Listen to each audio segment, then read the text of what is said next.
Selamat pagi saudara-saudara yang dikasihi oleh Tuhan Yesus Kristus. Pada saat ini kita akan mendengar renungan harian GKI Sangkrah. Sebelum kita mendengar akan firman Tuhan, mari kita berdoa. Kami bersyukur Bapa untuk hari ini. Kami boleh diberikan waktu kembali untuk menikmati hidup ini. Dan kami akan mendengar firman Tuhan.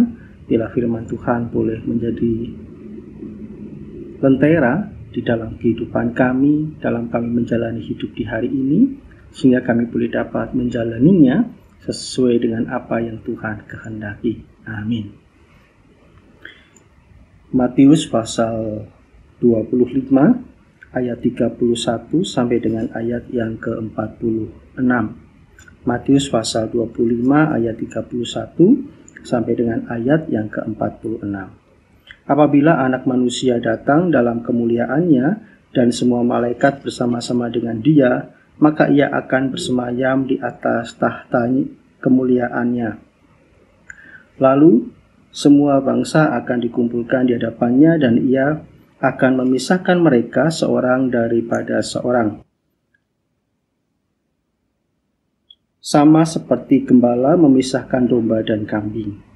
Dan Ia akan menempatkan domba-domba di sebelah kanannya dan kambing-kambing di sebelah kirinya.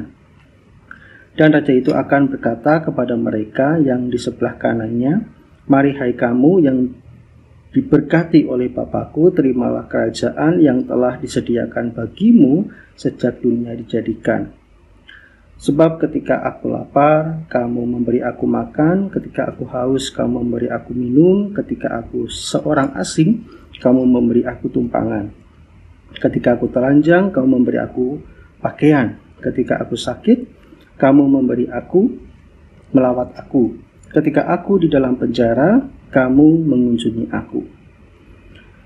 Maka orang-orang benar itu akan menjawab Dia, katanya, "Tuhan, bila manakah kami melihat Engkau lapar dan kami melihat Engkau makan, atau haus dan kami memberi Engkau minum? Bila manakah kami melihat Engkau sebagai orang asing dan kami memberi Engkau tumpangan, atau telanjang dan kami memberi Engkau pakaian? Bila manakah kami melihat Engkau sakit atau dalam penjara dan kami mengunjungi Engkau?" Dan raja itu akan menjawab mereka, "Aku berkata kepadamu, sesungguhnya segala sesuatu yang kamu lakukan untuk salah seorang dari saudaraku yang paling hina ini, kamu telah melakukannya untuk aku." Dan Ia tidak akan berkata supaya kepada mereka yang di sebelah kirinya, "Enyahlah dari hadapanku, hai kamu orang-orang terkutuk, enyahlah ke dalam api yang kekal, yang telah sedia untuk iblis dan malaikat-malaikatnya. Sebab ketika aku lapar, kamu tidak memberi aku makan. Ketika aku haus, kamu tidak memberi aku minum. Ketika aku seorang asing, kamu tidak memberi aku tumpangan. Ketika aku telanjang, kamu tidak memberi aku pakaian. Ketika aku sakit dan dalam penjara, kamu tidak melawat aku." Lalu mereka pun akan menjawab Dia, katanya, "Tuhan, bagaimanakah kami melihat Engkau lapar atau haus, atau sebagai orang asing, atau telanjang, atau sakit, atau dalam penjara dan kami tidak melawat Engkau?" Maka Ia akan menjawab mereka, "Aku berkata kepadamu, sesungguhnya segala sesuatu yang tidak kamu lakukan untuk salah seorang dari yang paling hina ini, kamu tidak melakukannya juga untuk aku." Dan mereka ini akan masuk ke dalam siksaan yang kekal, tetapi orang benar ke dalam hidup yang kekal. Saudara-saudara yang dikasihi oleh Tuhan Yesus Kristus, selamat Natal, selamat Tahun Baru. Apa ya kalau kita mau menengok ke tahun-tahun sebelumnya, mungkin di antara kita melewati satu perjalanan hidup yang tidak mudah, banyak tantangan, banyak persoalan. Dan kadang tantangan, persoalan yang kita hadapi itu membuat komitmen atau tekad kita itu jadi buyar atau jadi kabur, ya. Banyak kemudian sebagai contoh, misalnya ketika ada seorang yang memiliki tujuan hidup yang begitu mulia, ya, melayani Tuhan, tetapi ketika ada persoalan, ketika ada godaan, ada sesuatu yang membuat dia bergumul begitu dalam, akhirnya tujuan itu menjadi kabur. Ya. Tujuan itu berpaling, ya, beralih, tidak lagi melayani Tuhan sebagai tujuan. Nah, saudara-saudara yang dikasihi oleh Tuhan Yesus Kristus, kita belajar dari kitab Matius pasal 25 ayat 31 sampai 46 ini, bahwa dari ayat ini kita bisa melihat bahwa sebetulnya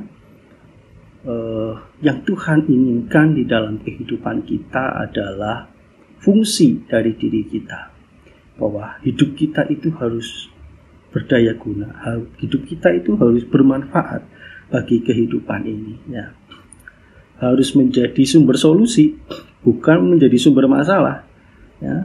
Oleh karena itu, yang coba ditanya ketika di hari terakhir, ketika Yesus menjadi raja, itu bukan persoalan seberapa banyak kamu ke gereja, seberapa banyak kamu beribadah, seberapa banyak persembahan yang kamu berikan, gitu ya.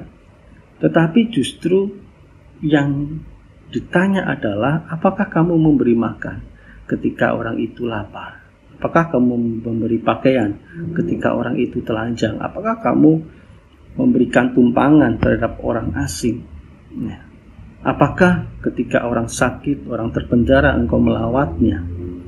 Jadi sebetulnya bukan persoalan individu, ya.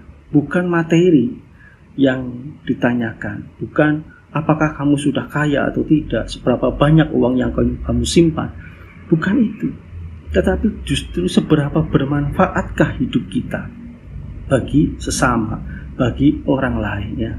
Justru bisa dikatakan bahwa ketika kamu memberi makan di saat orang itu lapar, kamu memberi pakaian, ya, ketika orang itu orang itu telanjang, kamu sedang melayani aku, kamu sedang melakukan untuk aku, gitu ya. Sehingga konsep pelayanan, ya, yang hendak diperlihatkan oleh Tuhan Yesus Kristus, ya, bukan bertolak pada diri sendiri, tetapi justru bertolak pada orang lain, melihat keadaan orang lain, melihat realita yang ada di hadapan kita. Apa yang akan kita lakukan ketika yang kita lihat adalah ketersisihan, yang kita lihat adalah ketidaksempurnaan, yang kita lihat adalah tangisan, kesedihan, duka. Apa yang akan kita lakukan ketika kita menghadapi realitas tersebut? Nah, sehingga sebetulnya panggilan kita di dalam kehidupan ini adalah untuk menjadi pengubah, ya, menjadi pengubah, bahwa dimanapun kita berada, kita harus menjadi sumber solusi yang seperti saya katakan di awal, ya, bukan sumber masalah.